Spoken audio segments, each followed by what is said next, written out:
Baik, tes 1 2 3. Bismillahirrahmanirrahim. Assalamualaikum warahmatullahi wabarakatuh. Kembali lagi dengan saya di mata kuliah Pariwisata Halal 2. Insyaallah kita akan menuju ke laporan antara dan laporan akhir. Untuk laporan pendahuluan silakan perbaiki dan kirim ya. Saya sudah minta di Telegram, jadi tolong dimanfaatkan waktunya. Untuk materi-materi saya biasa untuk awal bulan saya insyaallah untuk materi bisa offline, tapi untuk labdul, labtara dan apalagi laporan akhir kita akan maksimalkan untuk luring atau offline atau tatap muka secara langsung. Baik, agar tidak panjang kita mulai saja materinya. Kalau tidak salah kita ke pertemuan 13 ya, jadi tinggal punya beberapa lagi, nanti kita coba kebut ya. Pembahasan mengenai rekomendasi dalam sebuah laporan studi atau riset ya. Ya, definisi secara umum menurut KBBI, Kamus Besar Bahasa Indonesia, yang disebut dengan saran atau rekomendasi adalah saran ya. Rekomendasi itu saran ya, menganjurkan, membenarkan.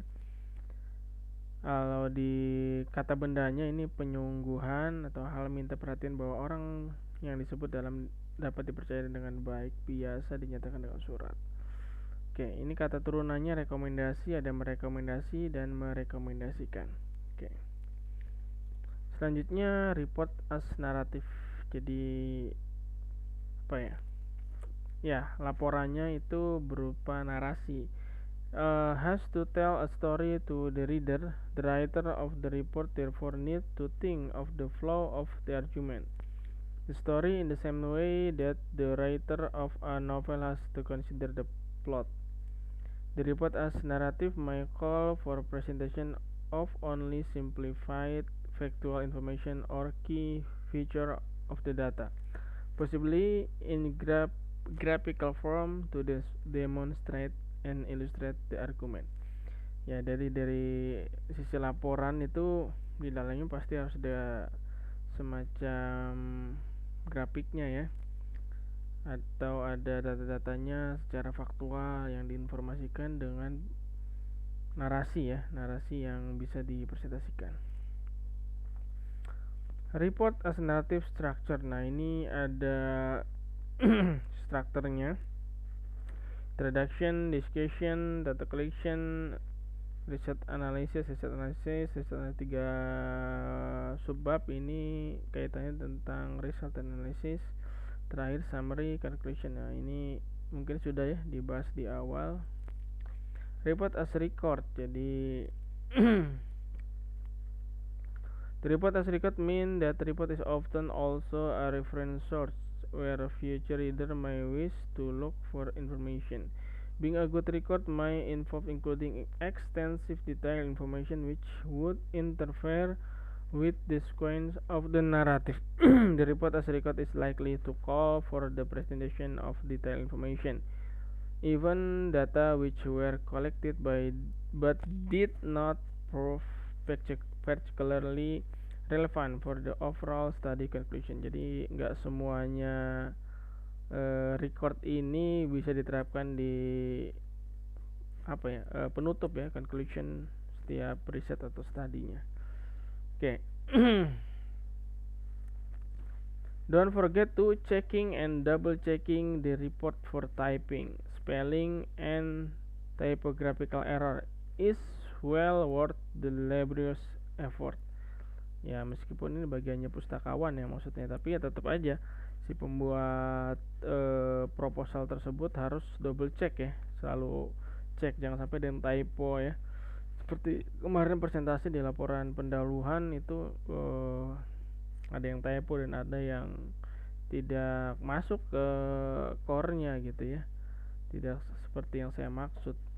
Oke, recommendation. Not all research report include recommendation. Tadi tidak semua laporan atau riset atau ya laporan tidak mesti ada rekomendasi. Recommendation are most likely to arise from evaluate research and in policy management or management context where the brief has explicitly asked for them. It should of course be clear to whom any recommendation are addressed. Nah, ini biasanya dokumen-dokumen kebijakan biasanya ada rekomendasi dan itu harus jelas ya, tugasnya siapa, itu tupoksinya siapa, tugas pokok dan fungsinya siapa.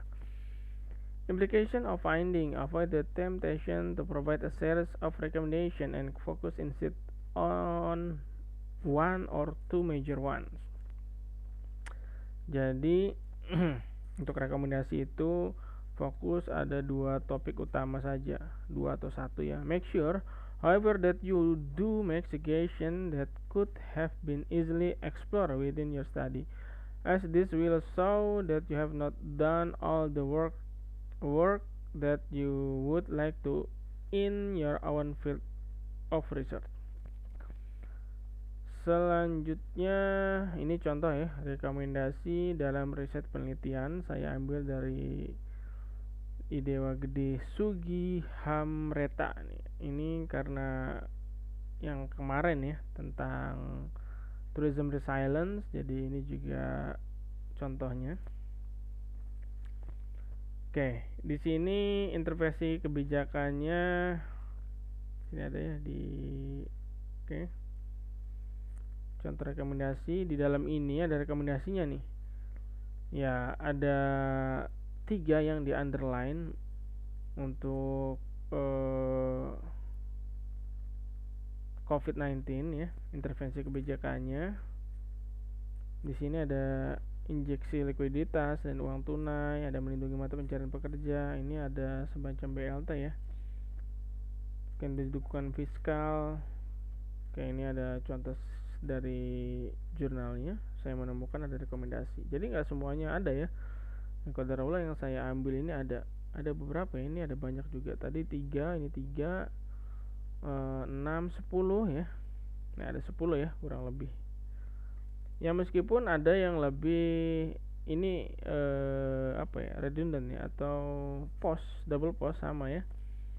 Ini masalah keuangan ya, ini masalah ekonominya. Mereka dia sebutkan ada beberapa ya. Ini mungkin bisa di split, bisa di merge ya, nggak usah di split gitu ya. Ini ada beberapa kebijakan juga yang terkait kelembagaannya. Baik, ini referensinya yang saya ambil. Jika ada pertanyaan kita bisa diskusi ya, secepatnya kita diskusi di Telegram, atau nanti kita coba cari waktu setelah 2022 ya, usai kita 2023. Mudah-mudahan kita dapat waktu offline di awal Januari 2023 untuk sekedar laporan kemajuannya seperti apa, eksistensi bisa ditanyakan atau ada yang kurang mengerti. Baik, sekian perkuliahan dari saya, semoga ada manfaat yang bisa diperoleh sebagai insight, sebagai new knowledge yang bisa ditambahkan di laporan antara. Saya akhiri dengan ucapan hamdalah, alhamdulillahirabbil alamin, subhanakallah bihamdika, asyhadu an la ilaha illa anta, astaghfiruka wa atubu ilaik. Wassalamualaikum warahmatullahi wabarakatuh.